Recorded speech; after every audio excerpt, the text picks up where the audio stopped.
ሰሙነ ሕማማት ዕለተ ዓርብ። ዕለተ ዓርብ ጌታችን መድኃኒታችን ኢየሱስ ክርስቶስ የተሰቀለበት ዕለት ነው። በስመ አብ ወወልድ ወመንፈስ ቅዱስ አሐዱ አምላክ አሜን። በክርስቶስ ክርስቲያን፣ በወልድ ውሉድ፣ በመንፈስ ቅዱስ መንፈሳውያን የተሰኛችሁ የልዑል እግዚአብሔር ቤተሰቦች፣ የእመቤታችን የቅድስት ድንግል ማርያም የመስቀሉ ስር የአስራት ያደራ ልጆች በኃያሉና በገናናው አምላካችን በልዑል እግዚአብሔር ፍጹም የሰላምታ ቃል ሰላም እላችኋለሁ። እነሆ በሰሙነ ሕማማት በዕለተ ዓርብ የተከናወኑ ተግባራትን እናስደምጣችኋለን። እስከ ፍጻሜው ድረስ እንድትከታተሉ እየጠየቅን ለቻናሉ አዲስ ከሆናችሁ ሰብስክራይብ በማድረግ ቤተሰብ እንድትሆኑ እንዲሁም ላይክና ሼር በማድረግ እንድታበረታቱን እንጠይቃለን። ዕለተ ዓርብ ስቅለተ ክርስቶስ በመባል ይታወቃል። በጲላጦስ ዘመን ጌታችን መድኃኒታችን ኢየሱስ ክርስቶስ ለሰው ልጅ በገባለት ቃል ኪዳን መሰረት ትንቢቱ ይፈጸም ዘንድ መከራን ተቀበለ። ጲላጦስ በ3 ሰዓት ይሰቀል ዘንድ ፈረደበት። መስቀሉንም ተሸክሞ በዕብራይስጥ ጎልጎታ ወደ ተባለው ቀራንዮ ወደሚባል ቦታ ወጣ። የራስ ቅል ስፍራ ቀራንዮ ጎልጎታ አዳም አጽም የተቀበረበት ቦታ ነበር። በዚያም የአዳም መቃብር የሆነች ዋሻለች። የመስቀሉንም እንጨት በዚያ በምድር መካከል አይሁዶች ተከሉት። የአዳም አጽም ቀድሞ ከአዳም ትውልዶች ሲተላለፍ ከኖህ ደርሷል። ኖህም ወደ መርከብ እንደ ታቦት አስገብቶት በኋላ መልከጼዴቅ ቀብሮታል። ጌታችንም ከአዳም የራስ ቅል በላይ ሊያድነው መስቀል ተሸክሞ ተንገላታ። አይሁዶችም የቀራንዮን ዳገት እየገረፉ ከወደ ጫፍ አደረሱት። ሁለቱንም እንጨት አመሰቃቅለው ዓይኖቹ እያዩ እጆቹንና እግሮቹን ቸነከሩት። በዕለተ ዓርብ ቀትር 6 ሰዓት ላይም ተሰቀለ። ጌታችን የተሰቀለበት ሰዓት ፀሐይ ከሰማይ መካከል በሆነ ጊዜ የጥላ መታየት በሚጠፋበት ወደ ሰው ተረከዝም በሚገባበት ነበር። ከ6 ሰዓት ጀምሮ እስከ 9 ሰዓት ድረስ ምድር ጨለመች። ፀሐይ፣ ጨረቃ፣ ከዋክብት ብርሃናቸውን ከለከሉ። ምክንያቱም የፈጣሪያቸውን እርቃኑን ይሸፍኑ ዘንድ ነበር። ቀትርም በሆነ ጊዜ ፀሐይ ጨለመ። ምድርም ሁሉ እስከ 9 ሰዓት ድረስ ጨለማ ሆነ። ዕለተ ዓርብ ክፍል 2። በ9 ሰዓት በቀኝ የተሰቀለው ወንበዴ ስለ ጌታችን በሰማይ 3 በምድር 4 ተአምራትን ሲያደርጉ አይቶ በእውነት አምላክ እንደሆነ አመነ። አቤቱ በመንግሥትህ በመጣህ ጊዜ አስበኝ ባለ ጊዜ በግራ የተሰቀለው ዳክርስ ግን እስኪ አምላክ ከሆነ ራሱን ያድን ብሎ ተዘባበተ። ፈያታዊ ዘየማን ግን እኛስ በበደላችን ነው የተሰቀልን፣ እርሱ ግን ምንም ሳይበድል ነው፣ እንዴት በአምላክ ላይ ክፉ ነገር ትናገራለህ ብሎ ገሰጸው። ፈያታዊ ዘየማንም ጌታችን በጌትነት መንበረ ጸባዖት ሆኖ ታየው። እርሱንም አይቶ ተዘከረኒ እግዚኦ በውስተ መንግሥትከ በመንግሥትህ በመጣህ ጊዜ አስበኝ ቢለው ጌታም ዮም ትሄሉ ምስሌ ውስተ ገነት ብሎ ደመ ማኅተሙን ሰጥቶታል። በኋላ ገነት ሲገባም መልአኩ አንተ ማነህ? አዳም ነህ? አብርሃም ነህ ወይስ ይስሐቅ እያለ ጠይቆታል። መልአኩ ሳያውቅ የጠየቀ ሆኖ አይደለም። እንኳን በመጨረሻ የጸደቀ ፈያታዊ ቀርቶ በዘመናቸው የኖሩ ጻድቃንን ያውቁታል። አዳምን፣ አብርሃምን፣ ይስሐቅን ሳያውቅ ቀርቶ አይደለም። ነገር ግን ሊቃውንት ሲተረጉሙት አዳም ነህ ማለቱ የአዳምን ያህል ሥራ አለህን? አብርሃም ነህ ሲለው ደግሞ የአብርሃምን ያህል ሥራ አለህን ለማለት ነበር። በጌታችን ኢየሱስ መስቀል አጠገብ እናቱ የእናቱም እህት የቀለዮጳ ሚስት ማርያም መግደላዊትም ቆመው ነበር። እነርሱም ማርያም መግደላዊት የታናሹ ያዕቆብና የዮሳ እናት፣ ማርያም የዘብዴዎስም የልጆቹ እናት ሰሎሜም ነበሩ። ጌታችን ኢየሱስ ክርስቶስ በመስቀል ላይ ከተናገራቸው የአደራ ቃላት አንዱ እመቤታችን ለቅዱስ ዮሐንስ መሰጠቷ ነው። ለወዳጁ ዮሐንስ ከስጦታ ሁሉ ስጦታ የሆነች እናቱን እናት ትሁንህ ብሎ ሰጠው። እነኋት እናትህ፣ እነሆ ልጅሽ። በኋላ ወደ ቤቱ ወሰዳት። 15 ዓመትም በዮሐንስ ጋር ኖራለች። በዚህ በዮሐንስ ቤት በአቢዳራ ቤት ተመስላለች። እመቤታችንም የሚያጽናናትን ወዳጁ ዮሐንስን ሰጥቷታል። የእመቤታችን ለዮሐንስ መሰጠት ቀድሞ በሙሴ አንጻር ጽላቷ ለሕዝቡ ሁሉ እንደተሰጠች በዮሐንስ አንጻርም እመቤታችን ለሁላችን ለምዕመናን ተሰጥታናለችና 9 ሰዓት በሆነ ጊዜ ጌታችን ኢየሱስ ክርስቶስ ኤሎሄ ኤሎሄ ላማ ሰበቅታኒ አምላኬ አምላኬ ለምን ተውከኝ ብሎ በታላቅ ቃል ተናገረ። በዚያም ቆመው የነበሩ አምላኬ አምላኬ ለምን ተውከኝ የሚለውን ድምፅ የሰሙ ኤልያስን ይጣራል እያሉ አሙት፣ ክህደትንም ተናገሩ። ያን ጊዜ አንዱ ወታደር ሮጦ ሆምጣጤ የሞላበት ዕቃ ተቀምጦ ነበርና በሰፍነግ መልቶ በሂሶጵም አድርጎ በአፉ ውስጥ ጨመረበት። ዕለተ ዓርብ ክፍል 3 በመስቀል ላይ ሳለ ጌታችን ኢየሱስ በታላቅ ድምፅ ሁሉ ተፈጸመ አለ። ቅድስት ነፍሱን ከቅድስት ሥጋው በፈቃዱ ለየ። አይሁድም እኒህ ሰዎች እንደተሰቀሉ አይደሩ፣ ምክንያቱም ቀጣዩን ቀን ሰንበት ነውና ጭናቸውን ሰብረው ያወርዷቸው ዘንድ ጲላጦስን ጠየቁት። እርሱም ፈቀደላቸው። የሁለቱ ወንበዴዎች ፈያታዊ ዘየማንና ፈያታዊ ዘጸጋምን አብረው አወረዷቸው። ከጌታችን ዘንድ ቢቀርቡ ፈጽሞ ሞቶ አገኙት። በዚህም ጭኑን ሳይሰብሩት ቀሩ። ሌላው ግን የተመሰለው ምሳሌ ፍጻሜ ሲያገኝ ነው። የፋሲካውን በግ አጥንቱን ከእርሱ አትስበሩ የተባለውን አሁን ተፈጸመ። ከጭፍሮቹም አንዱ ቀኝ ጎኑን በጦር ወጋው እንዲል ከወታደሮቹ አንዱ የሆነው ለንጊኖስ የጌታችንን ጎን ቢወጋው ትኩስ ደምና ቀዝቃዛ ውሃ ፈሷል።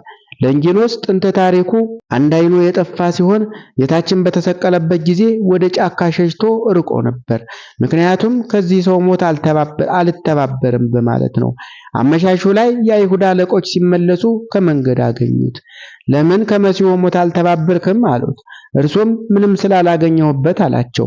ከዚያም በኋላ እንደ ሕጋቸው እንደሚቀጡት ቢነግሩት እየሮጠ ሄዶ የጌታችንን ጎን ሲወጋው ደሙ በዓይኑ ላይ ፈሰሰ። ያን ጊዜ ዓይኑ በራለት። ከጌታችን ጎን የፈሰሰው ደም እንደ ለቅርጽ ሆኖ በሁለት ወገን ደምና ውሃ ሆነ። ከጌታችንም የፈሰሰውን ትኩስ ደም መላእክት በጽዋ ቀርተው በዓለም ላይ ረጩት።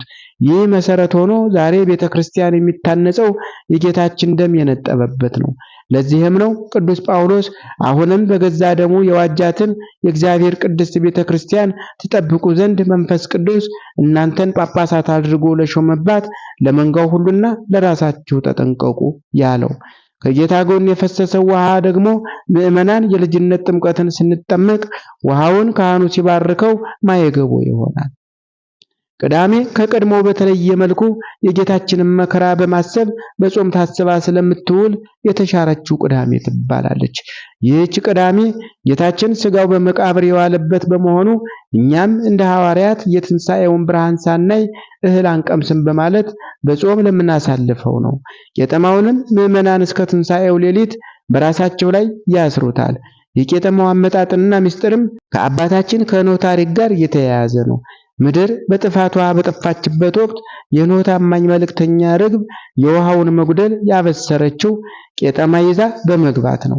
ዛሬም ለሐዲስ ኪዳን ክርስቲያኖች ኃጢአት ጠፋ፣ በክርስቶስ ሞትና ትንሣኤ ነጻነት ተሰበከ፣ ታወጀ በማለት ካህናቱ ቄጠማ ይዘው ምዕመናንን ያበስሩበታል። በዚህች ቅድስት ቅዳሜ ቅዱስ የሆነ እግዚአብሔር በጥንተ ተፈጥሮ ፍጥረታትን አከናውኖ ከፈጠረ በኋላ በዚህች ዕለት ከሥራው ሁሉ ያረፈባት ዕለት ናት። ጌታችን የተቀበረበትም ስፍራ ለተሰቀለበት ቦታ አቅራቢያ ነበር። ዮሴፍ ከኒቆዲሞስ ጋር ሆኖ ጌታችንን እንደ ፍጡር በሐዘንና በልቅሶ ሲገንዙት የጌታችን ዓይኖች ተገለጡ። እንደ ፍጡር ትገንዙኛላችሁን? በሉ እንዲህ እያላችሁ ገንዙኝ። ቅዱስ እግዚአብሔር፣ ቅዱስ ኃያል፣ ቅዱስ ሕያው እያላችሁ ገንዙኝ አላቸው። ዕለተ ዓርብ ክፍል 4 ዓርብ ስቅለት የዕዳ ደብዳቤያችን በጌታችን በኢየሱስ ክርስቶስ ለመጨረሻ ጊዜ የተደመሰሰበት ከአጋንንት አገዛዝ ነፃ የወጣንበት ዕለት ስለሆነ የድህነት ቀን ይባላል። ጌታችን ከተያዘባት ሰዓት አንስቶ አይሁድ ከቀያፋ ወደ ሐና ከሐና ወደ ቀያፋ ሲያመላልሱት አደሩ። ሲነጋ ከቀያፋ ወደ ጲላጦስ አደባባይ አስረው ወሰዱት። አይሁድ ይህንን አጥፍቷል የሚሉት ነጥብ ሳይኖራቸው ነውና ጌታችንን ለፍርድ ያቀረቡት። ጲላጦስ እነርሱ ወደ ተሰበሰቡበት ቦታ ወጥቶ ይህን ሰው ወደ እኔ ያመጣችሁበት በደል ምንድነው ሲል በጠየቃቸው ጊዜ በቂ ምላሽ አላቀረቡም። ክፉ የሰራ ባይሆንስ ወደ አንተ ባላመጣነውም ነበር በሚል የሸፍጥ ቃል ሲያጉረመርሙ ጲላጦስ መልሶ እኔ ምንም ጥፋት አላገኘሁበትም፣ እናንተ ወስዳችሁ እንደ ሕጋችሁ ፍረዱበት አላቸው። አይሁድም ጻድቅን ሰው አትግደል ኃጥኡንም ከፍርድ አታድን ትላለችና እኛስ ማንንም ልንገድል አልተፈቀደልንም ብለዋል። ይኸውም መንፈስ ቅዱስ በሕጋችን ጻድቅ ባህሪ ክርስቶስን መግደል አይገባንም፣ ሙሉ በሙሉ ጥፋተኞች ነን ሲያሰኛቸው ነው። በኋላም እርሱ ሞቶ ዓለም ይድን ዘንድ ወደ ምድር መጥቷልና ጌታችን መድኃኒታችን ኢየሱስ ክርስቶስ ያለ ጥፋቱ ሞት ተፈረደበት። ስለዚህም ገርፈው ሰቀሉት። ዕለተ ዓርብ ክፍል 5 ጌታችን ሲሰቀልም የሚከተሉት 7 ተአምራት ተፈጽመዋል። አንደኛ ፀሐይ ጨለመ፣ ሁለተኛ ጨረቃ ደም ሆነ፣ ሶስተኛ ከዋክብት ረገፉ፣ አራተኛ የቤተ መቅደስ መጋረጃ ተቀደደ፣ አምስተኛ አለቶች ተፈረካከሱ፣ ስድስተኛ መቃብራት ተከፈቱ፣ ሰባተኛ ሙታን ተነሱ። ጌታችን በመስቀል ላይ ሳለ የሚከተሉትን 7 አበይት ቃላት አሰምቶ ተናግሯል። ኤሎሄ ኤሎሄ ላማ ሰበቅታኒ፣ አምላኬ አምላኬ ለምን ተውኸኝ። ሁለተኛ እውነት እውነት እልሃለሁ ዛሬ ከኔ ጋር በገነት ትኖራለህ።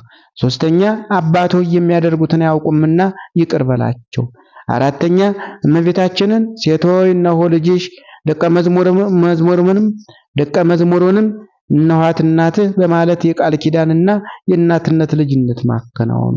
አምስተኛ አባቶይ በአንተ እጅ ነፍሴን አደራ ሰጣለሁ። ስድስተኛ ተጠማሁ። ሰባተኛ ሁሉ ተፈጸመ። ከ6 ሰዓት እስከ 9 ሰዓት ጨለማ ሆኖ ከቆየ በኋላ ከ9 እስከ ማታ እንደተለመደው ብርሃን ሆኗል። በዚህ ዕለት 7 መስተጻርራን ታረቁ፣ ተስማሙ። እነዚህም ሰውና እግዚአብሔር፣ ሰውና መላእክት፣ ሕዝብና አሕዛብ፣ ነፍስና ሥጋ ናቸው። ጌታችን ጠዋት በ3 ሰዓት ተገረፈ፣ በ6 ሰዓት ተሰቀለ። በ9 ሰዓት ጌታችን በውሃው ተጠምቀን ደሙን ተቀብለን የእግዚአብሔር ልጆች እንሆን ዘንድ ከቀኝ ጎኑ ጥሩ ውሃ ትኩስ ደም አፈሰሰልን። በ11 ሰዓት ዮሴፍና ኒቆዲሞስ ከመስቀል አውርደው ሽቶ እየረበረቡ በደርብ በፍታ ገንዘው ቀበሩት። ቅድስት ነፍሱ ወደ ሲኦል ወርዳ ነፍሳትን ነፃ ወጣች። በዚህ ጊዜ ብርሃነ መለኮቱ በሲኦል ተገለጠ። ስለዚህም ንሴብሖ ለእግዚአብሔር እየተባለ ይዘመራል። ከሆሳዕና አንስቶ ተከልክሎ የነበረውን ኑዛዜ ይናዘዛል። ጸሎተ ፍትሐትም ይደረጋል። ወስብሐት ለእግዚአብሔር ወለወላዲቱ ድንግል ወለመስቀሉ ክብር። ይቆየን። መልካም የትንሣኤ በዓል፣ መልካም የስቅለት በዓል ይሁንላችሁ። ለብርሃነ ትንሣኤው ያብቃችሁ።